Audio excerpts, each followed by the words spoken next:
ویسے تو آپ عام زندگی میں عام لوگوں کی طرح رہتے ہیں، مگر دنیا بھر کے آپ کو ایوارڈ ملی ہے، پرائیویٹ کلیکشنز میں، میوزیمز میں آپ کی تصویریں لگی ہوئی ہیں، بہت بڑے آدمی ہیں، لیکن سادگی، فقیری، پاکستان سے محبت، پیچھے جذبہ کیا رہا؟ اصل میں باہر کے عجائب گھروں میں تو ساری نہیں تصویریں لگی ہیں، لیکن ساری دنیا کے پرائیویٹ کلیکشن میں میری پینٹنگ ہے، اور چائنا کے جو سب سے بڑا میوزیم ہے اس میں میری اوریجنل پینٹنگ پڑی ہے، اور جو میرے پرنٹس ہیں وہ تو لاکھوں میں ہیں لوگوں کے پاس دنیا بھر میں، مجھے بھی نہیں پتہ کہ کہاں کہاں ہے۔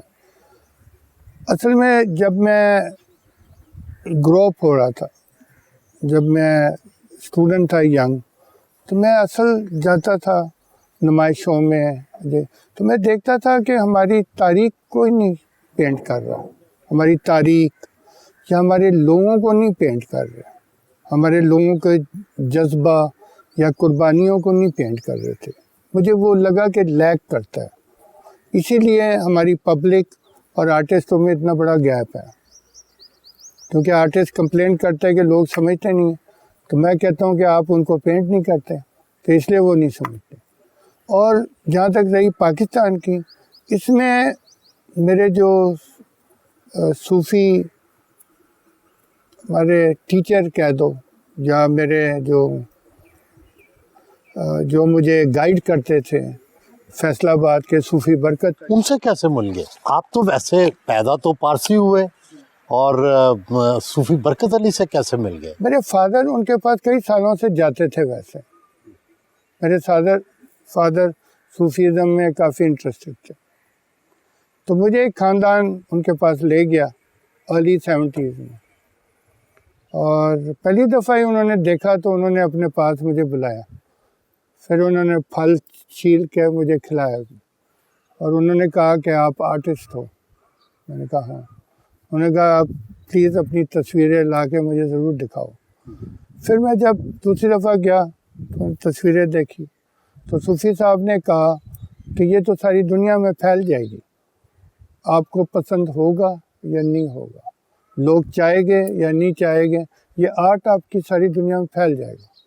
تو میں حیران انہوں نے ہوا۔ پیشین گوئی کی؟ جی، انہوں نے پیشن گوئی کی، اور انہوں نے کہا کہ آپ کو ویسے بھی بلیسنگز ہے بہت زیادہ، کیونکہ جب میں 6 سال کا تھا تو مجھے تو ڈاکٹروں نے 1.5 مہینہ دیا تھا زندہ رہنے کے لیے، اور میرے والدین کو کہہ دیا تھا کہ آپ کا بیٹا 1.5 مہینے سے زیادہ زندہ نہیں رہے گا۔ تو میری دونوں کڈنیز پتھر بن گئی تھی، پتھر کام نہیں کرتی تھی، اور اس زمانے میں جو 40-50 بچے تھے ان کو یہ بیماری تھی، وہ سارے فوت ہو گئے 1.5 مہینے میں، لیکن میں فوت نہیں ہوا۔ تو میرے والدہ نے جب ڈاکٹروں کو کہا کہ بیٹا تو زندہ ہے، تو انہوں نے کہا یہ ہو ہی نہیں سکتا، کیونکہ آج تک کوئی دنیا میں ایسا شخص ہی نہیں جس کی دونوں کڈنی فارغ ہو اور وہ زندہ ہو۔ تو انہوں نے کہا ہمارے پاس لاؤ، تو میرے پیرنٹس لے گئے مجھے ان کے پاس، اور پھر جب انہیں چیک کیا تو وہ حیران ہو کے میرے پیرنٹس کو کہتے ہیں یہ تو معجزہ ہوا۔ تو میرے پیرنٹس نے کہا کیا ہوا؟ کہتے اس کے جسم میں تو برانڈ نیو کڈنیز پڑی ہے۔ تو مجھے تو اللہ تعالیٰ نے، کیا آپ کی زندگی میں معجزوں کا، اندیکھی چیزوں کا شروع سے ہی اثر رہا ہے؟ یہ شروع سے رہا، کیونکہ میں جب چھوٹا بھی تھا تو میری جو چیز ہوتی تھی خاص میں دیتا تھا، وہ جو دینے کی عادت تھی نا، تو گیو وداؤٹ اینی، یعنی کہ کوئی مجھے واپس کوئی دے گا یا نہیں دے گا، یہ میرے شروع میں میرے نیچر میں تھا۔ آپ پیدا تو لورالائی بلوچستان میں ہوئے، لاہور کیسے آ گئے؟ لاہور کے اداروں میں کیسے پڑھے؟ میرے فادر گیمنز میں تھے بلوچستان میں، لورالائی میں، تو پیدا میں وہاں ہوا۔ پھر میرے فادر نے کہا کہ مجھے جاب چھوڑنی پڑے گی، کیونکہ یہاں تو ایجوکیشن اچھا ہے ہی نہیں، تو انہوں نے ہمارے خاطر جاب چھوڑ دی۔ پھر ایسوسیٹڈ سیمنٹ میں وہ لگ گئے سول انجینئر، تو ہم لاہور آ گئے۔ میں سینٹ اینتھنیز میں پڑھ رہا تھا، سینٹ اینتھنی سے ختم کر کے میں ایف سی کالج گیا۔ ایف سی کالج میں کبھی کلاس اٹینڈ ہی نہیں کرتا تھا۔ میں خود بھی ایف سی کالج پڑھا اور پڑھایا بھی وہاں۔ ہاں جی، میں کلاس اٹینڈ نہیں کرتا تھا، اور میں وہ